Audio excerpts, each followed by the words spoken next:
Follower by the Irish poet Seamus Heaney was written in 1966.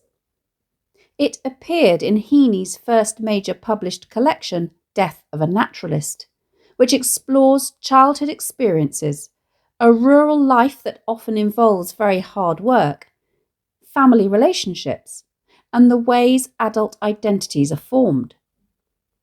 Follower explores all of these themes, and in this poem, Heaney describes his childhood memory of his father working on the farm at the horse plough, while he would clumsily follow him up and down the field. Heaney uses this memory to explore the way, as a young child, his pride and respect for his father made him aspire to be like him and, as the oldest of 9 children, to metaphorically follow in his footsteps and that of countless previous generations by taking over the family farm. He concludes that now he is an adult and he hasn't taken over the reins on the farm after all, either literally or metaphorically. The roles have been reversed, and it is his father, or the memory of him and the guilt that he feels, that pursues and haunts him. The poem comprises 6 4-line stanzas or quatrains. Line lengths are reasonably regular, varying between 7 and 9 syllables. There's no formal metrical structure, although overall the rhythm is relatively heavy on iambs, dum, with some lines written entirely in iambic tetrameter, dum, dum, dum, dum, which gives them a lilting, rising rhythm. There are, however, a number of lines where this rhythm stumbles, broken up with other metrical feet, such as anapaests, dum, and spondies, dum, which is perhaps a reflection of the way in which he feels he stumbled over the uneven ground out in the ploughed field. Heaney also makes use of enjambment, both within stanzas and across stanza breaks at various points, as well as caesura to modulate the rhythm in order to enhance meaning and give the poem momentum. There's a loose A-B rhyme scheme of either single, also known as masculine rhyme, where the rhyme falls on the stressed final syllable of the line, e.g. strung and tongue, consonants, where the end syllables share final consonant sounds, e.g. pluck and sock, slant rhyme, where the end syllables share similar sounds, e.g. plough and furrow, i.e. both words end on variants of long O sounds. Imperfect rhyme, where there is a rhyme between a stressed and an unstressed syllable, e.g. wing and breaking. And syllabic rhyme, where the end syllables sound the same but do not contain stressed vowels, e.g. falling and stumbling. What is notable, however, is that in each stanza there are 2 lines that have a rhyme where the sounds match exactly, whether they fall on a stressed or unstressed syllable, and 2 lines that are consonant or have a slant rhyme. It could be argued that Heaney has chosen to rhyme the poem in this way to reflect the troubled relationship that he has with his father. While his admiration and love for his father is obvious, reflected in the pairs of rhyming lines, we can tell that he will never be just like him, reflected in the lines that almost rhyme, but not quite. Heaney's diction is straightforward. Not overly rich with figurative language, he does make use of simile, e.g. like a full sail strung. While he doesn't use a lot of obvious metaphors, much of what he says can be understood in a deeper metaphorical way. When he describes his father's strength and skill at ploughing, he's not just talking about farming. He's showing how powerful and impressive his father seemed to him as a child.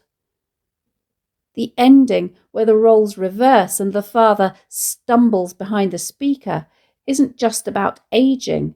It hints at how parent-child relationships change over time. So while Heaney's words may seem simple, they have meanings beyond just the literal. The language he uses in the first 4 stanzas to describe his father used nautical imagery, e.g. a full sail strung, the sod rolled over without breaking, his eye narrowed and angled at the ground, his hobnailed wake, and dipping and rising. Heaney divides the poem into 2 halves.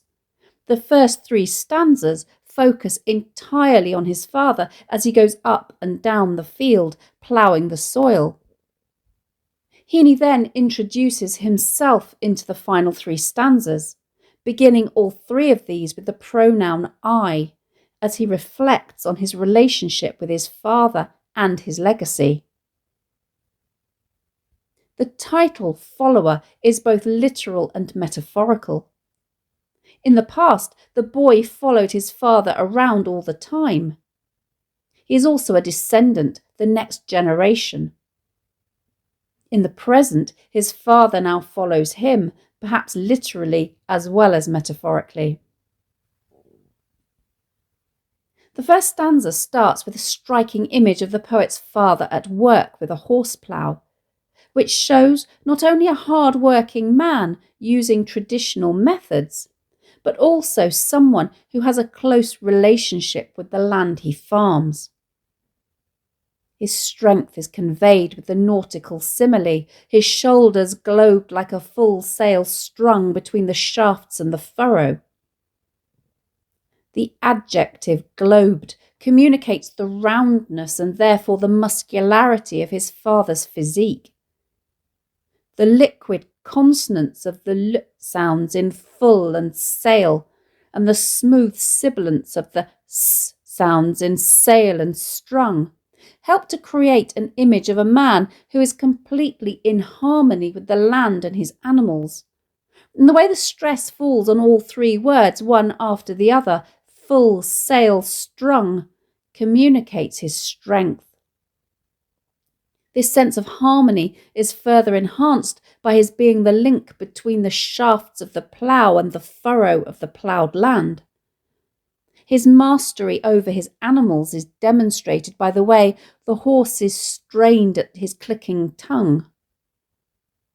Note the onomatopoeia in clicking, which enhances the description of the sound, and the consonants of the sounds, which adds a lyrical quality to the end of the stanza. The second stanza begins with a 2-word declarative minor sentence, an expert. The brevity of this phrase allows for no dispute and is evidence of the young Heaney's admiration and hero worship of his father. As if to emphasize this expertise, the stanza also contains a number of technical words, e.g. wing, bright steel-pointed sock, which are both metallic components of the plough, and headrig, which is a strip of land at the end of the field which is left unploughed to facilitate turning the machinery.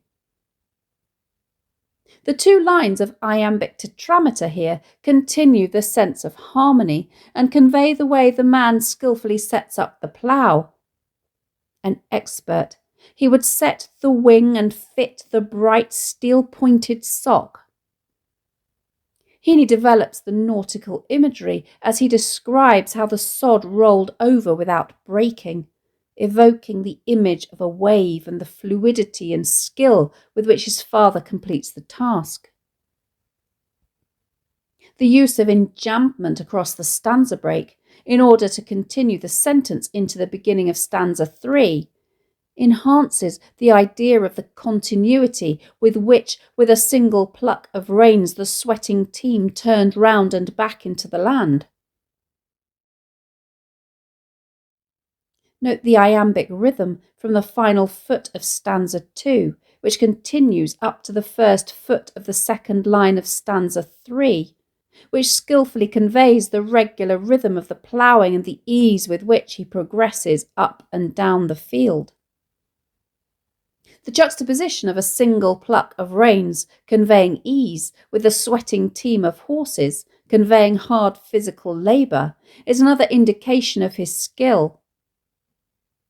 Once more, the poet draws on nautical imagery, alluding to his father as a captain of a ship to communicate that ploughing is an art and not just manual labour, as his eye narrowed and angled at the ground, mapping the furrow exactly.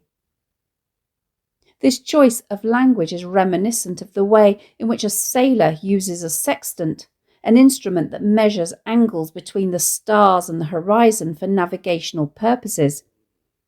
His father is almost scientifically charting his path up and down the field. There's a shift in stanza 4 as the poet introduces himself as he was as a child into the image. Here he is, literally following in his father's footsteps as he stumbles in his hobnailed wake. The adjective hobnailed describes the pattern that the soles of his father's boots leave impressed on the soil, and the word wake, referring to the trail of turbulent water that is left behind a ship, evokes the turned over soil that he treads on behind his father. The verbs used to describe his own clumsy movements due to his young age, e.g. stumbled and fell, contrast with the dexterity and skill of his father. The adjective polished to describe the sod or the earth relates to the way the smooth steel of the ploughshare or cutting blade smooths the soil as it turns it over to leave it shiny and slippery, which causes the young child to slip and fall. Sometimes his father takes pity on his young son and gives him a piggyback. The use of the verb rode and the word plod conjure an image of a father who has the power of a horse. The poet further develops the nautical imagery as the young Heaney dips and rises to his plod, as though he is on a ship that is rising and falling due to the movement of the waves. In the 5th stanza, the poet reflects on his childhood aspirations to be just like his father. I wanted to grow up and plough, to close one eye, stiffen my arm. The phrase, to close one eye, stiffen my arm, reveals that he believed he could live up to his father's expectations through imitation, and that doing those two things was all there was to it. He reveals in the next line, however, that he never did take over the ploughing and live up to his father's expectations, as all I ever did was follow in his broad shadow around the farm. The reference to his father's broad shadow can be interpreted both literally, in that his father was a large, muscular man, and metaphorically, that his father was a lot to live up to and that Heaney, as a boy, felt eclipsed by him. In the final stanza, he confesses that I was a nuisance. The asyndetic triplet of present participles, tripping, falling, yapping always, skillfully conveys the idea of him constantly and clumsily getting in his father's way. The onomatopoeic verb yapping is an allusion to a small and irritating dog that gets under your feet. Note that the next line is the poem's shortest at 7 syllables, signalling the abrupt move from the past to the present with the words, but today. Although the poet maintains the grammatical continuity with the next line through his use of enjambment, the way in which these two words are visually separated, standing alone at the end of the line, shows their significance.